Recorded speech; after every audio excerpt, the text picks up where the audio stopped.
Hey there, guys. Yo and hello. Moonlight Butterfly Miku back again. And I know it's been a while, but I am deciding to do another book reading of my choice this time because it's been a while since I've done a book reading. And it's hard to really keep up with requests. And not only that, there's a lot going on right now that it's kind of hard for me to even do the book readings, period, because, yeah, this whole coronavirus crap is just really driving me mad. But I'm trying to do my best to get back into doing book readings. But the thing is, I don't want to do books that are way too lengthy. I really don't, because that takes up a lot of time. And that's something that, fortunately, I just don't have at the moment. But I will be getting back into doing book readings. But right now, I'm doing one of my choice. And the only reason I'm doing this is because I'm trying to keep my spirits up amidst this crisis of the coronavirus. I haven't really been in that good of spirits, so I'm actually doing this to brighten up my spirits and actually help me smile a bit, not be so frustrated and angry, because, yeah. So, without any further ado, this is the book I'll be reading. You Know You're a Child of the 1990s, When. So this book is chock full of all 90s stuff. Game Boys, grunge, Friends, and the Fresh Prince. Growing up in the 90s was rad. Yep, so why not take yourself back to a time when the Spice Girls were topping the charts and push pots were being eaten by thousands to discover if you're really a kid in the 90s? Yeah. So, shout out to all my 90s kids out there. You're going to enjoy this book. They also have one of the 80s, so if you're interested in that, pick it up. As you can see, I got it from China Kania for $9.99. Very cheap price. So, now, any further ado, let's jump right into this nostalgic trip. I'm actually happy to read this because I need to cheer up. And this is going to take me down nostalgia lane. I can guarantee it. Let me just autofocus my thing. Okay, there you go. All right, so you know you're a child in the 1990s when you still talk about videos, even though you only have digital subscription services now. Yeah. You used to wear stick-on earrings and transfer tattoos. I think I did have the stick-on earrings at one point. Yeah. Yeah, I think I did. Yeah. You never could get to grips with those magic eye pictures, but you never let on. You thought hypercolor t-shirts were the best thing ever invented. I don't think I ever really wore tie-dye. I don't know. Tie-dye really wasn't my thing. But it was very cool in the 90s to wear those, so yeah. Do you remember? Beanie Babies. Oh, God. Don't get me started. I had so many. I don't even know what happened to them, honestly, but I had a lot. You still have a box of these somewhere in your parents' garage. Tags on, of course. These adorably squidgy bean-filled creatures that each came with a unique name tag and poem were the ultimate 1990s collectible. Though the Beanie Bubble has long since burst, if you have a Patty the Platypus or Peanut the Royal Blue Elephant, it can still be worth a lot. Yeah, Beanie Babies, the old ones, because they still sell some new ones today, but the old ones, we're talking about the ones that came, like I said, from the 90s,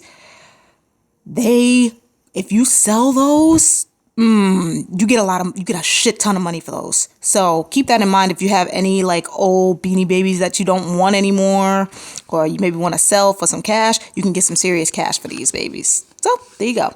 So next up, do you remember Furbies? Oh, I'm going to get into that. Let me just read it first. For children, a super cute furry friend that would talk and play games with you. For adults, the most annoying toy ever invented. You took the words right out of my mouth. This fountain of semi-comprehensible baby talk and painfully audible mechanics was the curse of many households, and also responsible for many a battery drought.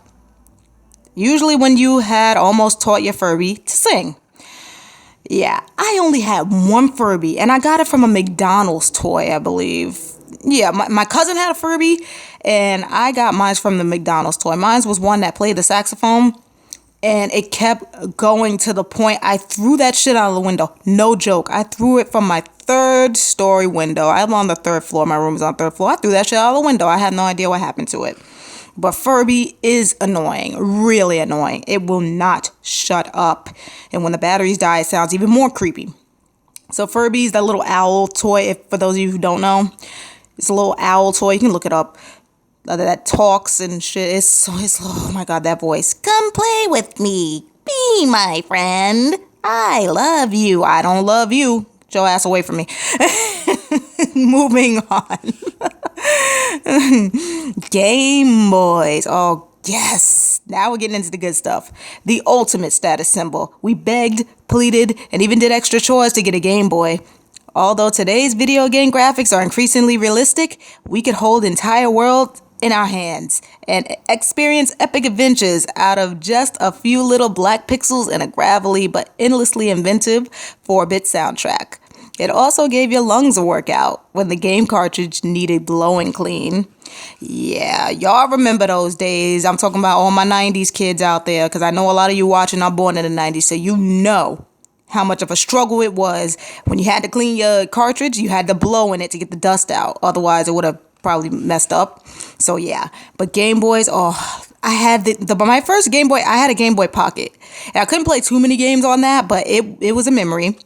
So yeah, Game Boy was a golden era of gaming. They probably talk about more consoles because we had the best consoles in the 90s. What? Throughout this whole book, I'm sure they're gonna mention more. But Game Boys, it was pretty much like the first handheld that we had that we can take with us on the go play games and stuff, you know? So it pretty much started it all. It's awesome. All right, let's see what else. Okay, you know you're a child of the 1990s when you feel intensely grateful that Facebook and cell phones with video recording capabilities didn't exist while you were learning how to party. That's right, kids. Facebook and cell phones didn't really, well, they existed, but we didn't really have them because we were kids. Facebook, of course, was not invented till much later, so things were a lot more simpler. You couldn't update your statuses to be like, I'm outside playing with my friends. None of that. We didn't have that back then. So, yeah. We just enjoyed what we had around us. We played with our toys. We played with our friends outside. We played our video games. We watched the best cartoons. We listened to the best music. It was such a simple time. And that's, again, why I'm reading this book right now, because it just reminds me of a simpler time. There was no coronavirus, no social media, none of this. Donald Trump was not president, you know. I mean, it was a simpler time. So that's the reason why I'm reading this book right now. I want to take us back to a time where things were much more fun and much more simple. So, you used to call your friends at home one by one to arrange a time and a place for meeting them. And you actually turned up at that place and time. Yeah. You had to call one bit. It's true. You organized it at school. If it was your friends at school, you either be like, okay, this weekend we're going to go to such and such house. We're going to go to Jim's house or something like that, and we're gonna hang out and we're gonna play. You had to literally plan this shit. You couldn't just text your friend and be like, yeah, meet me at the park at 12 o'clock. No, there was none of that. You had to use your house phone and call your friends to set up when we're gonna go and play and have a party or something like that. So yeah, good times. You got all your CD singles from Sam Goody or The Wall. Oh my God, yes, Sam Goody. I remember that store. Sam Goody was a place where you get music. It was a music store. You get CDs and all that. Oh, best times, y'all. I miss CDs. I still have CDs, actually. Your idea of dancing was lurching about in a long jumper while looking longingly at the floor. Probably so. All right, make sure I didn't skip any pages. Okay, so now we have a quiz. And I think let me see what else after. Yeah, and then I'll read one more page and cut it for the day. All right, so let's do this quiz. Now, I can answer it, but I think what I'm going to do is put it down in the comments and let you guys answer the quiz. I'm not going to say the answers. I want to actually see how much you guys know of these questions, the answers to these questions. So I'm going to go through it one by one. If you don't get it, if you didn't hear what I said, then I'm going to leave it in the comments. So here we go. Number 1. Well, this is the quiz. Only a child of the 1990s will know this, so listen carefully. Number 1. Which educational TV show featured a cartoon butterfly in the opening sequence? Number 2. What type of animal was Ren of the Ren and Stimpy show fame? So what type of animal was he? Number 3. What was the name of the spiky-haired, big bead-wearing rollerblader in Heartbreak High? Number 4. What type of animal was Arthur's best friend Buster? Number 5. What were the names of the twins from the Rugrats?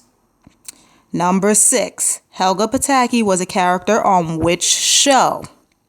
Number 7. What was the name of Tim's neighbor whose full face was rarely seen in Home Improvement? And last but definitely not least, number 8, what song does Barney sing at the end of every episode of Barney and Friends? Now, I got to see how many of y'all going to get these ones right. Like I said, I'm not giving y'all the answers.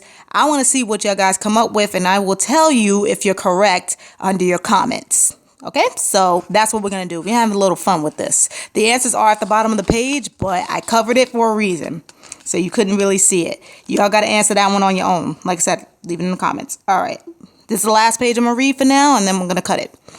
You know you're a child in the 1990s when you can get a guaranteed laugh from your friends by saying yada, yada, yada, or announcing no soup for you.